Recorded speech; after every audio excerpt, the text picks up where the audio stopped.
All right, here we go on the maiden voyage, the maiden journey of Iceberg City Productions, Dallas, Fort Worth. This is the first recording ever done here in the studio, and this is the first of me talking. Hi. So this is supposed to be recording for Bakashi's Lines and the Legacy of Bakashi Part 1. Well, specifically young Bakashi's lines. So young Bakashi's lines. So kid Bakashi and young adult Bakashi. Because we recorded Bakashi's lines for Part 1 back at Iceberg City Studios. And now here we are sitting in the brand new Iceberg City Studios, Dallas, Fort Worth. Pretty cool. Hold on, here's my coffee. Good coffee. I'm on my second cup. It's 3:19 here in Central Time, 4:19 in the East Coast for all you East Coasters out there. And welcome to Spidercast. Spider Queen Podcast, episode 2. It wasn't supposed to be, but now it is. Here we are. Cut that. Okay. Anyway, here we are in Spider Queen Podcast, episode 2. We did the Spider Queen Podcast, episode 1, probably almost a year ago. A year ago, I sat down at WMPG in the production studio, and I said, we are going to be doing a Spider Queen podcast. It's going to be fantastic. We're going to go over every episode. And here we are, almost probably a year later. Was it a year? Let's find out. Almost a year later, and we haven't done episode 2 yet. So let's do episode 2 of the Spider Queen podcast. What do we do in the Spider Queen podcast? It's a very good question. Oh, no, cut that. Here we go. Sorry, I almost played something I wasn't supposed to. What do we do on the Spider Queen podcast? Very good question. What the idea is that we and myself and the rest of the cast and crew of Spider Queen get together and we go over, watch the episode, we go over, we talk about it. So here we go. Spider Queen episode, the Spider Queen podcast episode 1 was released in February 1st, 2023. So it's been a little over a year. A lot over a year. A month or so. 2 months. 2 months over. Cut that. 2 months over. 2 months. A year and 2 months. That's what I'm trying to say here. Since the last one. Since the last Spider Queen podcast. So we're gonna do different format for this one because the Spider Queen podcast is gonna change dramatically because now we're not all together. The original hope of the Spider Queen podcast was that we would all sit at a table and watch it together. But that's also not really what a podcast is now, is it? So instead, we're going to sit here and we're going to listen to episode 1 and we're going to discuss it while we're watching it.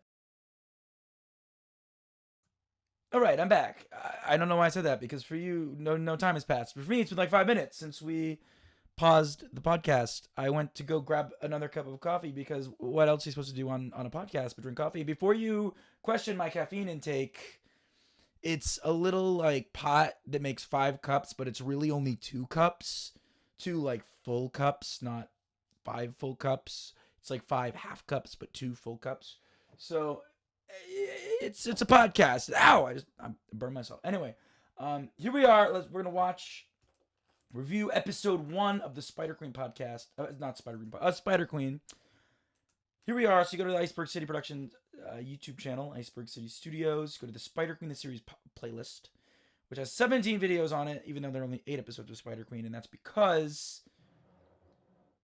Why am I getting an ad on my videos? We don't. Okay. Anyway, so that's because we have I can't speak. That is because we have trailers, we have the pilot, episode 0, whatever you want to call it, Spider Queen: The Origins, The Battle of Fire and Ice, which you haven't listened to it. That's all audio only. Definitely give it a try. We have some omakes for it. And then we have the original Spider Queen, the series, episode 1, Mycon and Spider Queen: A Friendship is Born, and that's also audio only.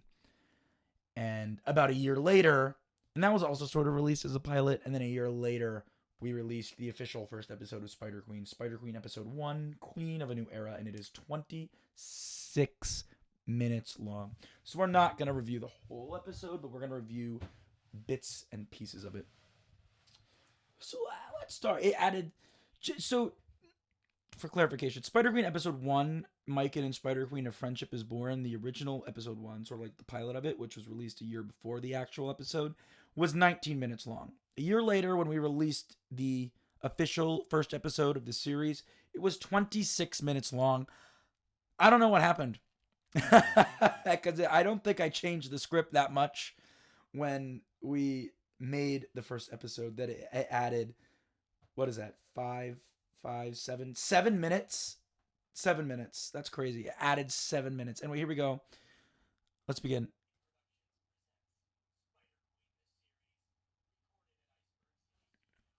So we got a little intro here.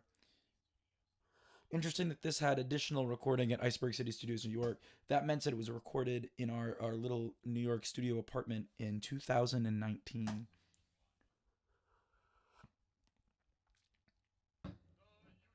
All right, so we're starting with this narrator bit, and you can sort of see space, but it's not in YouTube 1080p. And this like moving space background, I made it myself in Movie Studio Platinum, Sony Movie Studio Platinum, in, I don't know, years ago. And here we go. So in the original episode 1, I don't think we had this Orzik bit where Orzik Spider King is speaking directly at you and giving you the information. What happened there? Giving you the information about the story, setting it up sort of like a narrator would. So what this was sort of represents, in the original version of the script for episode 1, I believe that it was a narrator that was speaking at you, and it just didn't seem like it was as in tune. It didn't seem. I didn't. Yeah, it was a narrator. Had some like fun music to it. It just didn't feel right. It didn't feel in this, like, in the sense of the series, right? It did not feel like the series. It just didn't feel like a good starter. It didn't feel like a good starter to have the narrator coming in to introduce the series. Instead, I decided I'm gonna have Orzik Spider King come in and introduce the series, and I really like the way that looked out. Trying to think what else. Oh, in Naruto, here's a good reference. In the very first episode of Naruto, Naruto does not have a narrator like anime like Dragon Ball or Pokemon has. It doesn't. But what they did in the first episode of Naruto is they had the third Hokage, Hiruzen Sarutobi, speak and give a little bit of brief background on the show going forward in the story for those who didn't know it. So I decided, you know what, I kind of want to have my own. I want to have it wasn't actually Naruto that inspired me to create this entrance. It was Oblivion, the Elder Scrolls 4 Oblivion. At the very beginning of the game, Emperor Uriel Septim speaks to you and, says, I'm gonna die. For 65 years I've ruled the empire. I've seen past the gates of oblivion, beyond which no waking eye may see. And I like the way that started the game. I like the way that Naruto started with it. So I decided I'm going to go my own way. I'm also going to have a character start the show, because it also sets tune for the rest of this one saga, where Orzik sort of exists as a being, where he overarches the story. I don't know where I'm going with that. So let's move along. So Orzik has his bit, and then he sort of fades away right into the first scene, which is Orzik and Spider Doc. Cut my phone in the background. Orzik and Spider Doc talking in the throne room. Now, at this point in the series, I was not thinking as a filmmaker. I was thinking more as an audio editor and a voice actor. I have film background. For starter, I have theater background. I've done theater for almost my entire life. I've been trained on the stage. I've been trained as a voice actor, and I've also been trained as a filmmaker. Not the best filmmaker, but when I was making the first few episodes of Spider Queen, I was not thinking in a filmmaker lens. I was thinking in an actor lens and an audio editing lens. So some of the shots and the frames and the setups of the episodes just don't look that great, and that is very clear in the first episode. As you can see, the characters are very large in the room. I didn't use the backgrounds as well as I could have, and it was not in 1080p HD, which really does bother me. And another thing, we didn't have mouths yet for the characters. Mouths weren't made yet. So what I mean by that is they didn't have any open mouths. So throughout the entire episode, you're going to see the characters completely with their mouths shut while talking. So here we go, and you can see that Orzik is not completely. He's sort of like floating. He's floating there, and then here we go. We have the spider guard coming in. So it's his little Spider Queen logo that was designed by a friend of mine in 2020. So here we go. They're talking about this mysterious kid that's coming, and again, if you watch the Battle of Fire and Ice, you'll have seen it. It ends with Maiken landing on Spideria, and here we have another spider, which is my friend Jackson, come in, and he just did a great job. And he voiced a few characters throughout the first series, and you can see just how big Orzik looks right here in the middle, like completely breaking the rule of thirds. Oh, and here's my favorite part. So that sound effect of the note, you can hear Orzik grab like the note, even though the note isn't in the spider's hands. But the note, it's just a picture of me. It's just the sound is me with a piece of paper, and I just grabbed it from one end to the other. And you're gonna go, and I have like this. We have a letter from Bakashi now comes on the screen, but it doesn't take up the full screen, so you can still see. You can see Spider Doc, but you can't really see Orzik anymore, which is kind of funny. And then Orzik just appears again, and then in comes Orzik. Spider Doc leaves very slowly, and then in comes the Spider Princess, the Spider Queen, who can't use her universal form yet. So in this universe Spider Queen takes place in, there are several different races, different creatures, different beings, and they all look completely different. And some of them, like the Spiderians, take the form, they're spiders. They are magical spiders. But in order to sort of get along with the rest of the universe and trade with people and talk with people, there is a common spell that almost everyone, or transformation that everyone in the universe knows, which is called the universal form, which which gives you a humanoid appearance. And Spider Queen in this, at the beginning of this episode, is quite young and has not mastered that yet. So you see her coming in a spider form, and now Orzik is trying to like gaslight her into believing that she's had this younger brother for her entire life that she just didn't know about, because he didn't want her to know about the fact that he's an outsider. No one wanted, the secret was, no, they didn't want anyone knowing Maiken was an outsider because they didn't want him to feel different. And then Spider Queen runs away very happy, and Orzik goes, "Oh, I hate lying to her, but if Bakashi didn't save him, it would have been horrible." And then here we go. We have the throne room. Not the throne room, the infirmary. Maiken is sleeping. Spider Queen is on the bed for some reason.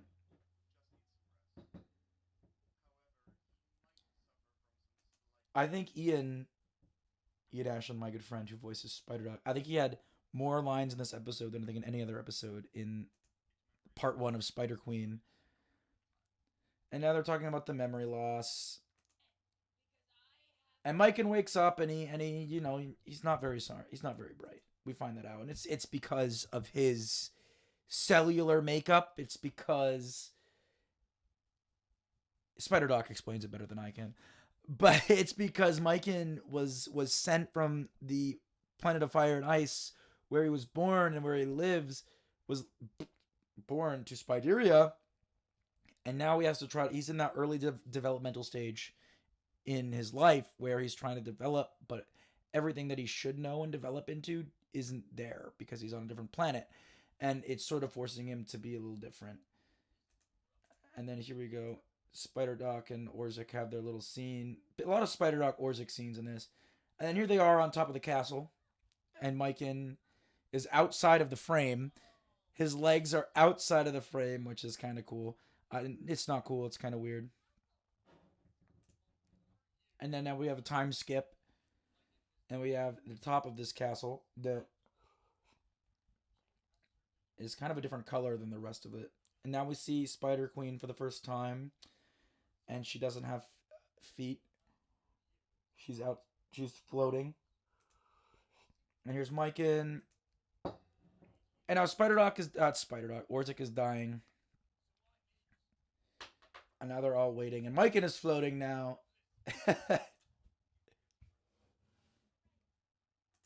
And the music goes. It's really quiet for some reason. I don't know why.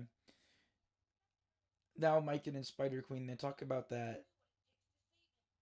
The herb. There's a scene that I want to skip to, which is the mountain scene, where Mikan climbs the mountain to pick the herb that's supposed to heal all illnesses. I struggled so much making this specific scene because I kind of just had Mikan float, just sort of like float up the mountain. As I don't know how to make it work, so I'll just gonna grab him, and I'm gonna make him float up the top of the mountain, and we can use our creativity. What's the word that I'm thinking of? It's a theater term. Suspension of disbelief. I'm gonna add that to the beginning of each Spider Queen episode now. Iceberg City Productions presents Spider Queen the series. Please use suspension of disbelief when watching this episode to believe that the things that are being said are actually happening. Recorded at Iceberg City Studios. Anyway, so Mikan climbs the mountain, grabs your herb. And then, oh, here's an interesting scene. Mikan goes back into the castle.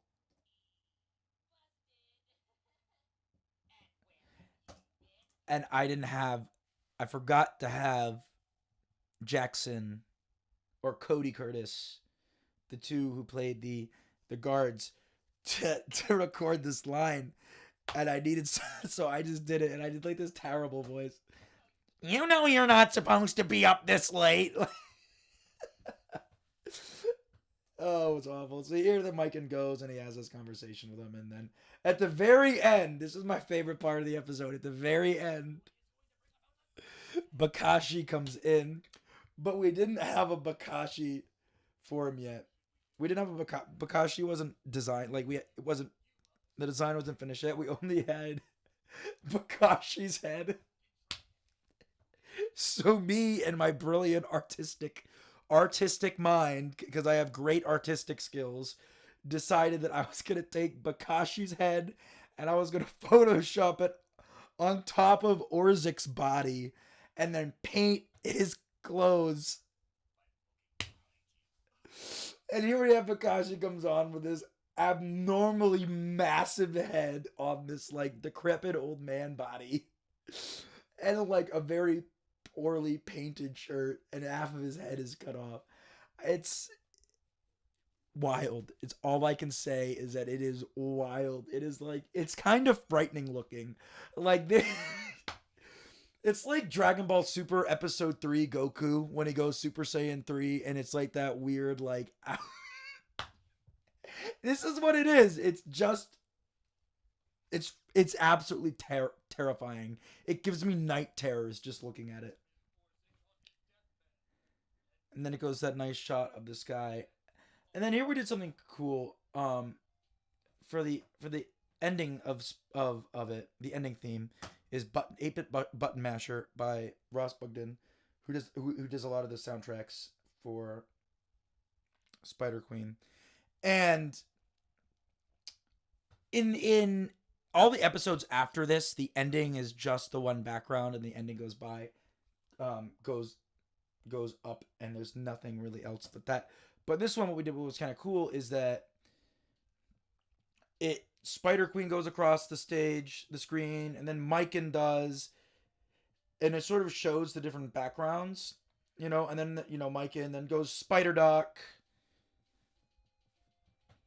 just kind of cool. And then we also added some of Gloomy Squid's some of Gloomy Squid's concept art for the backgrounds, which I just thought was a kind of cool addition that we didn't do in any other episodes. I don't know why. And then here we have the first Omake, the after show with Spider Doc. And at this point we had mouths when I made the Omake. And I did my best to try to make it look like he was speaking, but it just came out really terribly. I love the work that Ian does on the Omake. It is so funny. So, Omake, for those that don't know it, are the little animated shorts that come at the end of an anime episode. Pokemon used to do their own sort of version where it was like the Professor Oak talk show. Naruto Shippuden is what they really do the Omake. If you watch Naruto Shippuden, you have the DVDs of Naruto Shippuden, they show the Omake at the end of each episode. It's just a fun little skit, right? And I decided I want to do an Omake at the end of Spider Queen. And Spider Doc is a character that I really love, but didn't have as much screen time in the first few arcs of Spider Queen. And I was like, what if I do an Omake where it's Spider Doc's talk show? And it's just several different crazy things that happen during this talk show. And my friend Ian Ashland is who voices Spider Doc.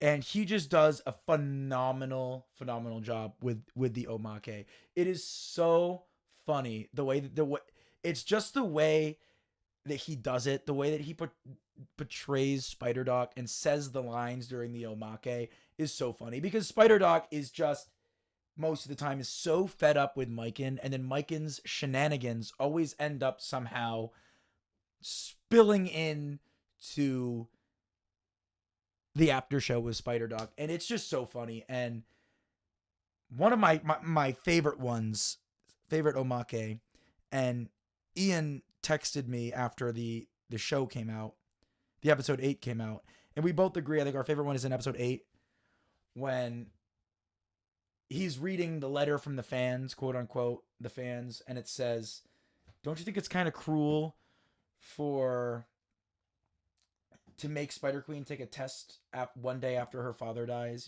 for her loyalty to the kingdom? And he just goes, it is. And I can't remember if he ad-libbed that line or if it was in the script or what, but the way that he says it, it's so funny, and it brings a smile to my face every time I hear it. It's awesome. He might have ad-libbed it. I don't know. Or maybe I wrote it. I can't remember, but I give him full credit for it because it is so funny. And I think he does a phenomenal job doing the Omake. I really hope that coming up in the next couple of episodes here, I can get some of the other cast in here. I'll get Ian in, get Bella in, get August in to help podcast these episodes. Thank you for watching and listening. Thank you for listening. Thanks for listening. Because it's all auditory. I say that, but there's going to be some sort of visual to go with this. But thanks for watching the very first project made right here in Iceberg City Productions, Dallas, Fort Worth. Very exciting stuff to come. Legacy of Bokashi Part 1 should be released soon. I was supposed to be recording that right now, so we're going to go record that right now. But stay tuned for the Legacy of Bokashi, which is a 4-part audio special coming out this spring. I'm anticipating an early May release date for the first episode. And then it's going to go throughout the summer, as well as Mocha-Cola 5. Which, come on, who doesn't want Mocha-Cola 5? The world is ready for Mocha-Cola 5. Mocha-Cola, it's coffee and soda.